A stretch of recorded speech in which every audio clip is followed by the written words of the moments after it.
शाम के 5 बज चुके हैं। नमस्कार, आप देख रहे हैं इंडिया न्यूज। आपके साथ मैं हूं चित्रा त्रिपाठी। मुंबई सीरियल ब्लास्ट के गुनहगार याकूब मेमन को आज सुबह नागपुर जेल में फांसी दे दी गई। याकूब मेमन के मामले ने हिंदुस्तान की न्याय व्यवस्था में एक इतिहास लिख दिया है। 250 से ज्यादा लोगों की मौत के जिम्मेदार इस शख्स की सुनवाई के लिए आधी रात को देश की सर्वोच्च अदालत की बत्तियां जलाई गईं। याकूब के हक में कानून के हर बारीकी को छाना गया, तब कहीं जाकर उसे उसके गुनाहों की सजा दी गई। लेकिन बावजूद इसके देश और दुनिया में याकूब की फांसी को लेकर सवाल उठने बंद नहीं हो रहे हैं। अब मानवाधिकारों की दुहाई देकर याकूब की फांसी को गलत बताया जा रहा है। ऐसे में सवाल ये उठता है कि मानवाधिकारों के नाम पर बौद्धिक बहस करने वालों को मासूमों के मानवाधिकार दिखाई क्यों नहीं देते? जिन लोगों ने आतंकियों की बेरहम साजिशों में अपनी जान गंवा दी, क्या उनका अपनी जिंदगी जीने का अधिकार नहीं? उन्हें उनके मानवाधिकार के लिए आखिर कोई वक्त वक्त पर बोलता क्यों नहीं?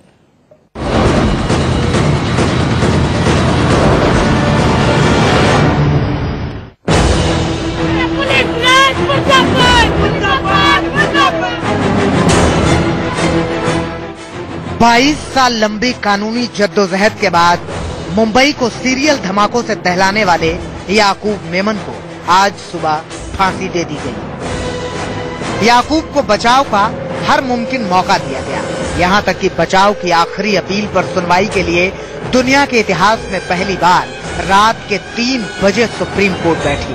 फांसी से चंद घंटे पहले तक याकूब के बचाव के लिए उठाई गई हर आवाज सुनी गई। हर कदम पर 257 जिंदगियों का गुनहगार साबित होने के बाद ही हिंदुस्तान के कानून के तहत याकूब अपने अंजाम तक पहुंचा। हियरिंग शुरू हो गई सवेरे 3:15 बजे और जो खत्म हो चुकी है 5 बजे। डिटेल में सारे पार्टीज को हियर करके कोर्ट ने ये पिटीशन डिसमिस की है। तो ऐसे रिपीटेड पिटीशन अगर करेंगे और अगर टाइम जाता रहेगा तो ये अनएंडिंग प्रोसेस रहेगी। लेकिन मानवाधिकारों के नाम पर याकूब की फांसी पर अब भी सवाल खड़े किए जा रहे हैं। पूरी दुनिया में मानवाधिकारों का हिसाब किताब करने वाली संस्था एमनेस्टी इंटरनेशनल की ओर से कहा गया, भारत सरकार ने एक व्यक्ति की निर्ममता से हत्या कर दी केवल यह साबित करने के लिए कि हत्याएं करना गलत है। इस फांसी से 1993 के पीड़ितों को न्याय नहीं मिलेगा। यह चरमपंथ को रोकने का पथ से भटका हुआ प्रयास है। सजा देने के लिए आपराधिक न्याय प्रणाली का एक निराशजनक इस्तेमाल। कांग्रेस सांसद शशि थरूर को भी ऐसी ही पीड़ा है। ये खबर पढ़कर दुख हुआ कि हमारी सरकार ने एक इंसान को फांसी दे दी। राज्य प्रायोजित हत्या हमें भी हत्यारा बनाती है। इस बात का कोई सबूत नहीं कि फांसी की सजा से जुर्म कम होता है। इसके उलट ये सिर्फ बदला लेने का तरीका है जो एक सरकार के लिए गलत है। हमें हर तरह से आतंकवाद से लड़ना चाहिए, लेकिन इस तरह की हत्या से कोई आतंकी हमला रोका नहीं जा सकता। फांसी की सजा गलत है मेरे ख्याल में, और सारे एविडेंस जो है ये दिखाते हैं कि ऐसा नहीं होना चाहिए। हम सिर्फ चाहते हैं कि हमारे सोसाइटी, हमारे स्टेट बदला नहीं लेना चाहिए। ये नहीं है स्टेट की ड्यूटी। हमारी ड्यूटी ये है कि सोसाइटी को सुरक्षित रखें। 275 जो निर्दोष लोग मारे गए और उनके परिवारों का जो दुख हुआ इस फांसी से, उसकी एक समाप्ति होगी और एक क्लोजर होगा। इस दलील से मैं बिल्कुल असहमत हूँ। सवाल उठता है कि देश दुनिया के बुद्धिजीवियों को आतंकवादियों से मानवाधिकार ही क्यों याद आते हैं? आतंक की बलि चढ़ने वाली सैकड़ों बेगुनाह जिंदगियों के मानवाधिकारों का सवाल कोई क्यों नहीं उठाता? क्या किसी भी संस्था या व्यक्ति में इतनी ताकत है जो पूरी दुनिया में इंसानियत को पैरों तले कुचल रहे आतंकी गुटों को मानवाधिकारों का पाठ पढ़ा सके? अगर नहीं तो फिर मानवाधिकारों के नाम पर बेरहम हत्यारों और आतंकवादियों की पैरवी क्यों? Bureau report, India news. Yakub विलाप करने वाले लोगों की एक लंबी फहरिस्त है। सवाल ये खड़ा हो रहा है कि आतंकवाद जैसे मुद्दे पर भी हम गंभीर क्यों नहीं हो पाते और एक आतंकवादी के साथ खुलकर इस तरह से खड़े होना कहां तक जायज है? इसी पर करेंगे हम बड़ी बहस। तमाम खास मेहमान इस वक्त हमारे साथ जुड़ चुके हैं, उनका परिचय आपसे करवा देती हूं। हमारे साथ senior journalist Pradeep Singh ji studio में मौजूद हैं। Raghu Menon, spokes person amnesty international India के हमारे साथ जुड़ चुके हैं। मुकेश नायक जी स्पोक्स पर्सन कांग्रेस पार्टी के भी भोपाल से मौजूद हैं। लेकिन रघु, सबसे पहला सवाल यही, जो स्टैंड आप लोगों ने लिया है आप लोगों ने याकूब का समर्थन किया है एक तरह से, इसका आधार क्या है?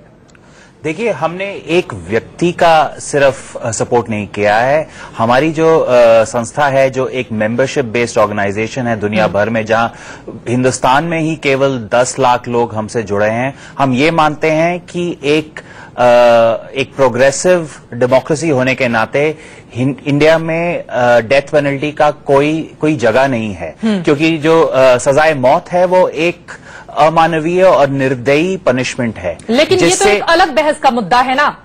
सवाल यह है कि अभी हिंदुस्तान में फांसी की सजा का प्रावधान है। देश की सर्वोच्च अदालत ने आधी रात को सुप्रीम कोर्ट का दरवाजा खोला और उसको न्याय दिलाने की पूरी कोशिश की गई, ट्रांसपेरेंसी के साथ पूरा मामला सामने आया, लेकिन आप जैसे लोग आगे आ गए उसे बचाने के लिए। ये कहां तक जायज है? जी, हमारा ये कहना है और हमारा ये मानना है कि जो सजाए मौत है उसका कोई भी एविडेंस नहीं है दुनिया भर में कि उससे गंभीर अपराधों को रोका जाता है या उसका निर्वाण होता है। और ये बेस्ड है एविडेंस पे दुनिया भर में, जी कि अगर आपको इन अपराधों को रोकना है या इन घटनाओं पे इंसाफ दिलाना है, तो आपको जो बाकी जो असरदार तरीके हैं, जैसे इन्वेस्टिगेशंस को इम्प्रूव करना, प्रोसिक्यूशन को इम्प्रूव करना और जो विक्टिम्स है उनकी देखरेख को इम्प्रूव करना, उससे एक्चुअल नतीजे आएंगे। पूरे इन्वेस्टिगेशन के बाद ही यहां तक ये पूरा मामला पहुंचा है। और आप मत भूलिए, 2 बार राष्ट्रपति के पास याचिका जाती है, राज्यपाल खारिज करते हैं, सुप्रीम कोर्ट में कितने बार इस पूरे मामले की सुनवाई होती है। लेकिन मैं सीधे रुक करूंगी मुकेश नायक जी का। मुकेश जी, कांग्रेस पार्टी का तो स्टैंड ही समझ में नहीं आता है। शशि थरूर आंसू बहा रहे हैं, दिग्विजय सिंह का अलग ही बयान सामने आया है, उन्होंने तो सुप्रीम कोर्ट तक पे सवाल खड़े कर दिए हैं। अब जरा आप स्पष्ट कीजिए कि इस फांसी वाले मामले पे कांग्रेस पार्टी खड़ी कहां है?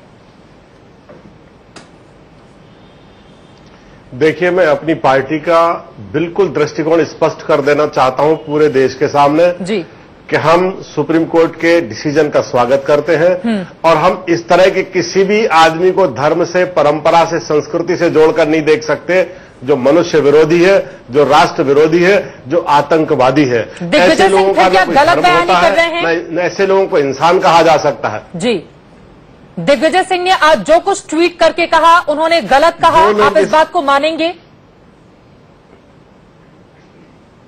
दिग्विजय सिंह जी बहुत वरिष्ठ नेता हैं और हर किसी को इस देश में अपने विचार प्रकट करने का अधिकार है। मैं ये कह सकता हूं कि पार्टी का अधिकृत स्टैंड इस विषय पर यह है कि न्यायालय ने जो डिसीजन दिया है हम उसका स्वागत करते हैं और इस देश में किसी को भी इस बात की अनुमति नहीं दी जा सकती कि हमारे देश में इस तरह की अराजकता खड़ी करे, हत्याएं करे हमारे देश के अंदर, हमारे देश को किसी भी तरह का नुकसान पहुंचाए। ऐसे किसी भी विचार का हमारी पार्टी ना समर्थन करती है, न हमारे से उसका कोई संबंध है। सवाल यह है कि आप लोग अपने नेताओं को फिर समझाते क्यों नहीं? दिग्विजय सिंह के ट्वीट की आखिरी लाइन में पढ़ देती हूं। चलिए देखते हैं, सरकार और न्यायपालिका की विश्वसनीयता दांव पर है, अब आगे क्या होता है। ये उनके ट्वीट की आखिरी लाइन है। शशि थरूर, फांसी से बहुत दुखी हूं, आपको उनका दुख भी कम करना चाहिए मुझे लगता है। लेकिन इस बीच हमारे साथ सरदार आरपी सिंह जी भी जुड़ चुके हैं, उनके पास में चलूंगी। लेकिन प्रदीप सिंह जी, ये जो विलाप चल रहा है याकूब की फांसी को लेकर, ये हिंदुस्तान को कहां लेकर जा रहा है? ये देखिए, एक तरह की साजिश है। मैं तो मानता हूं ये देश के खिलाफ साजिश बिल्कुल है। जो राष्ट्रवादी तत्व हैं या देश की एकता, अखंडता की रक्षा करने वाले लोग हैं, उनके खिलाफ ये एक तरह की साजिश है। मुझे नहीं मालूम कि मेनन साहब की जो संस्था है उसने जब ओसामा बिन लादेन को मारा गया अमेरिका के लोगों द्वारा, उस पर क्या किया था, क्या बोला था अमेरिका के खिलाफ, उसके मानवाधिकार हनन के खिलाफ इनकी संस्था कितना बोलती है, कितना करती है। नहीं, इनकी संस्था विकासशील देशों में ज्यादा सक्रिय है। वहां एक तरह से स्टेट के खिलाफ ये जो भी खड़ा है उसके साथ ये लोग खड़े होते हैं। याकूब मेनन का की फांसी पर ही फांसी का सवाल क्यों उठा रहे हैं आप? अगर आपके 10 लाख मेंबर हैं, आपका इतना बड़ा समर्थक समूह है, तो फांसी की सजा कानून से खत्म हो, इसके लिए आपने कोई अभियान चलाया? और यहाँ पर जो पार्टियां आपको समर्थन दे रही है, उन्होंने संविधान में संशोधन की कोशिश क्यों नहीं की? लोगों की जिंदगी के बारे में इन लोगों का क्या कहना है? और रघु, ये बहुत गंभीर विषय हो जाता है। और एक आतंकवादी का समर्थन करके आप ये कह रहे हैं कि इस बात का कोई प्रमाण नहीं है कि अगर फांसी की सजा दी जाती है तो उससे आतंकवाद कम होता है या अपराध कम होता है? क्या आपके पास इस बात का प्रमाण है कि आजीवन कारावास देने से अपराध कम हो जाते हैं? बिल्कुल। आप जो तर्क कर रहे हैं उसकी अंतिम परिणति ये है कि किसी भी अपराध की सजा ही नहीं होनी चाहिए। रघु, ये बात तो सच है देने कि से ये हिंदुस्तान में है जहां पर इस तरह की बातें हो सकती हैं।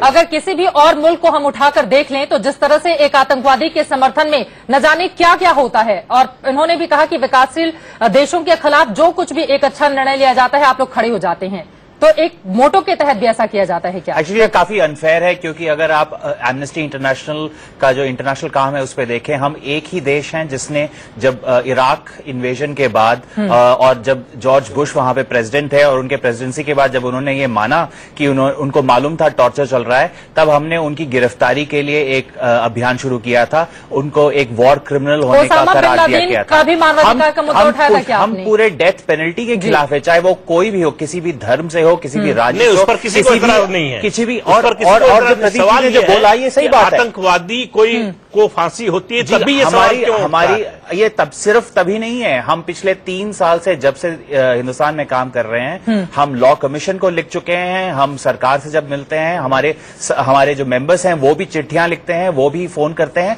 और हमारा यही कोशिश है कि हम इस डिबेट को आगे ले चले कि ये क्यों है कि देश भर में और बात आतंकवाद की है यहाँ पर, सिर्फ फर्स्ट वर्ल्ड की बात नहीं है, ये गलत फहमी है, सिर्फ फर्स्ट वर्ल्ड की बात नहीं। अगर साउथ एशिया में देखें, नेपाल और श्रीलंका में जहां पिछले 20 साल में सिविल वॉर लड़े गए, जहां पे कितने लोग मारे गए, वहां पर भी डेथ पेनल्टी रद्द कर दी गई है। तो हिंदुस्तान को एक प्रगतिशील डेमोक्रेसी होने के नाते हैं जहां पर फांसी की सजा का प्रावधान है। 140 ऐसे देश हैं, 2/3 से ज्यादा ऐसे देश हैं जहां पे रद्द किए गए हैं। हम उन मुट्ठी भर देशों में से हैं। ये इशू बिल्कुल अलग है, इस पर आपसे सहमत होने वाले ज्यादा लोग मिलेंगे। कोई ये नहीं कह रहा कि फांसी की सजा बहुत अच्छी बात है और होनी चाहिए, लेकिन जब तक संविधान में है तब तक अदालत उसके अनुसार फैसला देगी और आपको स्वीकार करना पड़ेगा। देश की सर्वोच्च अदालत की बात सबको माननी पड़ेगी। इस देश में कानून का राज चलता है जी, और फ्रीडम ऑफ स्पीच, जब मन तब खड़ा हो जाता है अपनी बातों को लेकर। फ्रीडम ऑफ एसोसिएशन जो हमारे संविधान में काफी इंपॉर्टेंट चीजें हैं, वो यह कहती हैं कि हम इन बातों को आगे ला सकते हैं और हम एक सिविलाइज्ड डिबेट की बात कर सकते हैं। आप 2 बातें कह रहे हैं, एक तो है आतंकवाद का खात्मा, दूसरा है फांसी का खात्मा। इसमें से क्लियर कीजिए कि आप लोग याकूब को फांसी दी गई उसके आप खिलाफ हैं, या फिर आप चाहते हैं कि हिंदुस्तान से फांसी खत्म हो? दोनों में फर्क करना होगा। हम चाहते हैं कि हिंदुस्तान से नहीं, पूरे दुनिया भर से ये जो फांसी का जो पनिशमेंट है वो रद्द कर दिया जाए, क्योंकि फिर ये एक अलग बहस हो जाती है, इस पर अलग बहस हो तो ही ज्यादा बेहतर होगा। लेकिन सरदार आरपी सिंह जी, अगर आप तक मेरी आवाज पहुंच रही हो, बहुत सारे नेताओं की ओर से भी आज विलाप किया गया है याकूब की फांसी को लेकर, बीजेपी क्या सोचती है इस पर?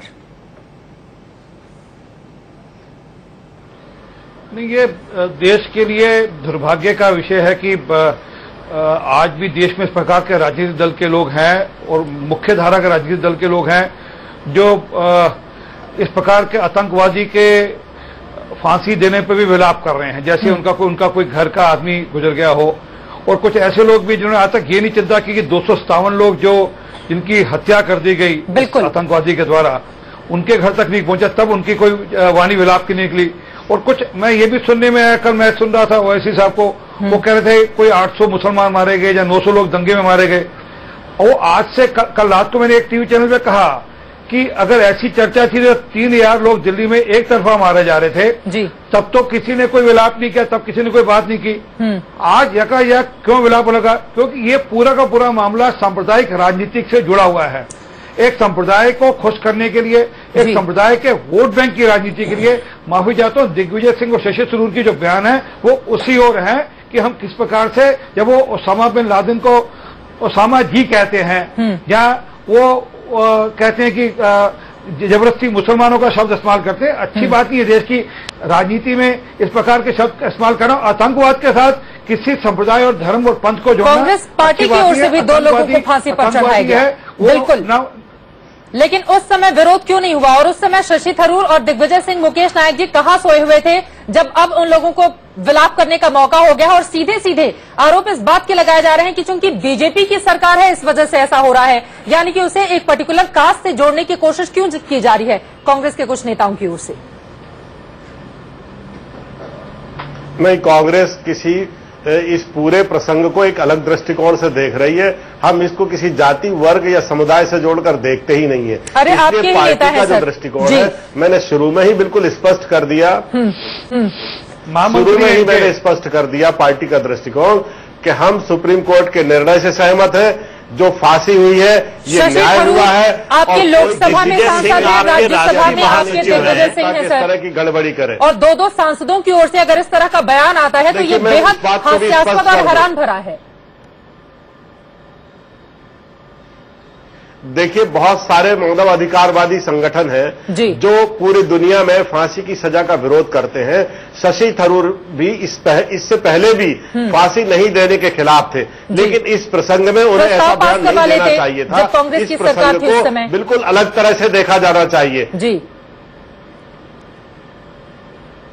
देखिए, मैं ये कहना चाहता हूं कि जो मानव अधिकारवादी संगठन है या बुद्धिजीवी है वो कभी कभी जब नक्सलवादियों के नरसंहार का समर्थन करते हैं, जब वो कभी कभी आतंकवादियों के साथ जाते हुए दिखाई देते हैं तो दुख होता है। ये ऐसे संगठन हैं जिनके बारे में प्रसिद्ध व्यंग्यकार हरिशंकर परसाई जी ने कहा है कि ये वो बुद्धिजीवी है कि अगर कोई पानी में डूबता हो और चिल्लाए कि बचाओ बचाओ, तो ये बचाने की बजाय सापेक्ष घनत्व की परिभाषा बताने लगते हैं, यानी पानी के किनारे खड़े होकर डूबने के कारण बताने लगते हैं। और यही बहुत बड़ी दिक्कत भी है प्रदीप जी, जिसका बहुत सारे ऐसे बुद्धिजीवी वर्ग के लोग हैं जो कभी कभी अतिवाद कर देते हैं किसी एक मुद्दे को लेकर। तो वही आप नजर डालिए इस सूची पर, एक बुद्धिजीवियों के एक वर्ग ने अपील जारी की थी कि याकूब को फांसी न दी जाए। बिल्कुल, अगर उस लिस्ट पर नजर डालिए आप तो उसमें बहुत से लोग वही हैं जिन्होंने 2002 में भी एक अपील जारी की थी और उस अपील में कहा था कि डॉक्टर एपीजे अब्दुल कलाम को राष्ट्रपति न बनाया जाए। तो आप देखिए कि इन लोगों की मंशा किस तरह की है, किस तरह की सोच इन लोगों की है कि जो भी, और उनके विरोध का कारण क्या था कि वो अति राष्ट्रवादी है। तो जो भी भारतीय राष्ट्र के साथ जुड़ा हुआ खड़ा हुआ नजर आता है उसका विरोध करना कुछ लोगों का एक तरह से व्यवसाय सा बन गया है। उनके लिए वो सबसे पहले उनके निशाने पर आते हैं। और अभिव्यक्ति की स्वतंत्रता के तहत मैं मुकेश नायक जी से एक सवाल पूछ रहा हूं कि आज अगर कांग्रेस की सरकार होती केंद्र में और सुप्रीम कोर्ट ने ये फैसला दिया होता तो क्या आपकी सरकार इस फैसले को लागू नहीं होने देती? मुकेश जी जवाब दीजिए। 100%। एक तो सबसे पहले तो ये बता दूं कि प्रदीप सिंह जी, आपका प्रश्न बिल्कुल काल्पनिक प्रश्न है, इसलिए उसका कोई उत्तर बनता नहीं है। काल्पनिक इसलिए नहीं, दिग्विजय सिंह को बयान को आप सुनिए, पूरा प्रसंग आपके सामने। दिग्विजय सिंह के बयान को सुनिए तो आपको काल्पनिक नहीं लगेगा। मुकेश जी, दिग्विजय जी का बयान सुन लीजिए। याकूब को फांसी दी गई, सरकार और न्यायपालिका ने त्वरित फैसले से पूरे देश के सामने मिसाल कायम की है। उम्मीद है आतंक के सभी मामलों में जाति धर्म से ऊपर उठकर फैसले होंगे, हालांकि मुझे शक है कि ऐसा होगा। चलिए देखते हैं, सरकार और न्यायपालिका की विश्वसनीयता दांव पर है। ये ट्वीट है राज्यसभा सांसद आपके दिग्विजय सिंह। सरकार की विश्वसनीयता पर विपक्ष सवाल उठाए समझ में आता है, न्यायपालिका की विश्वसनीयता, लेकिन न्यायपालिका सुप्रीम कोर्ट की विश्वसनीयता पर सवाल उठाना। मैंने आपको पहले कह दिया कि ये उनका महामंत्री भी इनके पार्टी के पूरे प्रसंग में बड़े बड़े कलाकारों ने, बड़े बड़े सुप्रीम कोर्ट के पुराने जस्टिस लोगों ने, बड़े बड़े बुद्धिजीवियों ने, बड़े बड़े पत्रकारों ने, बड़े बड़े राजनेताओं ने, अलग अलग राजनीतिक दलों के अपने व्यक्तिगत विचार प्रकट किए। जो 257 लोग मारे गए उनके परिवार वालों के प्रति कोई संवेदना नहीं है कि आपके विचार रखने का अधिकार है। जिन लोगों ने 257 लोगों को खोया है उनको इंसाफ कैसे मिलेगा?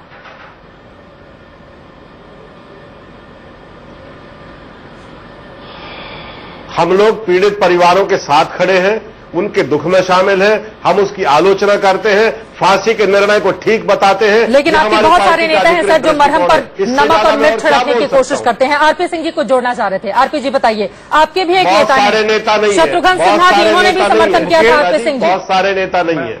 शत्रुघ्न सिन्हा जी आपके भी सांसद है पटना से। सुनिए जी, सुनिए, मैं बात पूरी करूं। होने के बाद, फैसला होने के बाद फैसले पे टिप्पणी करना जी, सुप्रीम कोर्ट के फैसले पर प्रश्न चिन्ह लगाना, सुप्रीम कोर्ट की पूरी प्रणाली पे प्रश्न चिन्ह लगाना, और इनसे पूछ लीजिए इनकी पार्टी के महामंत्री है या नहीं है वो, और वो राहुल गांधी जी के गुरु है या नहीं है वो। तो अगर उस लेवल का नेता जो पार्टी का महामंत्री हो तो उसका कोई व्यक्तिगत विचार नहीं रहता, वो पार्टी का विचार हो जाता है। बिल्कुल। आज मैं पार्टी का राष्ट्रीय मंत्री हूँ, मेरी बात कहीं पार्टी का विचार के नाते गिनी जाएगी, मैं कोई इंडिपेंडेंट नहीं माना जा सकता। लेकिन पार्टी के जनरल सेक्रेटरी उनके, जी सर, समझ में आ गया आपके पार्टी के। लेकिन बीजेपी के अंदर भी राजनीति चरम पर है। शत्रुघ्न सिन्हा ने समर्थन किया था, उनको क्या कहेंगे आप? वो तो आपके सांसद भी हैं पटना से, और बिहार में चुनाव भी होने वाले हैं। मैं फिर वापस कह रहा हूँ, मैं बता रहा हूँ जी, शत्रुघ्न सिन्हा ने मंत्री भी रहे हैं पहले, और वो इंडिविजुअल के नाते से मैं बात पूरी कर लूं। अरे सर, वो केंद्रीय मंत्री पर आज जनरल सेक्रेटरी नहीं है पार्टी के, वो आपके दिग्विजय सिंह पार्टी के महामंत्री हैं आपके। नहीं सर, वो पार्टी के दोनों हैं तो सांसद है ना अलग अलग पार्टियों के, लेकिन दोनों की जुबान एक पार्टी के सवाल से आप बच नहीं सकते हैं। लेकिन एक बार फिर से मैं एमनेस्टी इंटरनेशनल की ओर आना चाहूंगी, और रघु मेरा सवाल आपसे यही है, मैं देख भी रही हूँ आप लोगों की ओर से जिन बातों का जिक्र किया गया है कि भारत सरकार ने एक व्यक्ति की निर्ममता से हत्या कर दी केवल ये साबित करने के लिए कि हत्याएं करना गलत है। इस फांसी से 93 के पीड़ितों को न्याय नहीं मिलेगा। ये चरमपंथ को रोकने का पथ से भटका हुआ प्रयास है। इससे आपका क्या तात्पर्य है? हम ये कहना चाहते हैं कि जो सजाए मौत है वो एक जो राज्य के अधिकारी हैं, नेता हैं, उनके लिए एक सरल उपाय है ये दिखाने का कि वह गंभीर अपराध रोकने के लिए कुछ कर रहे हैं, बजाय इसके रघु आपको सरल उपाय इसलिए आंकड़ा मैं आपको देती हूँ, 10 सालों में 1304 लोगों को फांसी की सजा सुनाई गई थी, जिनमें से अगर आज के मामले को हम जोड़ लें तो कुल 4 लोग ऐसे हैं जिनको फांसी मिली है। तो ये सरल उपाय कहाँ है? सरल उपाय इसलिए है, मेरी बात कंप्लीट केसेस में फांसी दी जाएगी। बिल्कुल जी, बिल्कुल। जो सरल उपाय इसलिए है क्योंकि जो इम्पोर्टेंट चीज है और जो जिसपे हमें ध्यान देना चाहिए वो ये है कि हम इन अपराधों को कैसे रोकें और जो घटनाएं होती हैं उसमें जल्द से जल्द इंसाफ कैसे करें। और वो सजाएं मौत से नहीं होती हैं, वो इससे होती हैं कि आपकी जो न्याय प्रणाली है वो कैसे चल रही है, आपकी पुलिस कितनी सक्षम है, और आपकी जो एजेंसीज हैं उनमें कितनी कैपेसिटी है। वो ये इन्वेस्टिगेशन और प्रोसिक्यूशन में ले लिया है। क्लोजिंग कमेंट नहीं, देखिए रघु जी जो बात उठा रहे हैं उससे सैद्धांतिक रूप से कोई उसका विरोध नहीं कर सकता कि इन्वेस्टिगेशन अच्छा होना चाहिए, न्याय जल्दी मिलना चाहिए, त्वरित होना चाहिए, फांसी की सजा को अगर हम कानून से हटा दें तो अच्छी बात है। ये एक अलग बहस का विषय है। अभी आज याकूब मेनन की फांसी की सजा की बात हो रही है कि उसको फांसी दिया गया, उस पर जो सवाल सुप्रीम कोर्ट पर, सरकार की मंशा पर और पूरे जो है न्याय प्रणाली पर जो सवाल जिस तरह के उठाए जा रहे हैं उस पर एतराज है। बिल्कुल। और एक आतंकवादी के साथ समझ गई वक्त की कमी है, इस वजह से माफी के साथ आपको रोकना पड़ा है। आप चारों लोगों का बहुत शुक्रिया हमारे साथ इस चर्चा में शामिल होने के लिए। लेकिन हिंदुस्तान के उन तमाम बौद्धिक लोगों को ये सोचना होगा कि एक स्तर होता है दिवालियेपन का, उससे कम से कम बचना चाहिए। बेहद गंभीर ये मामला और उस पर गंभीरता से ही बहस होनी चाहिए। एक छोटे से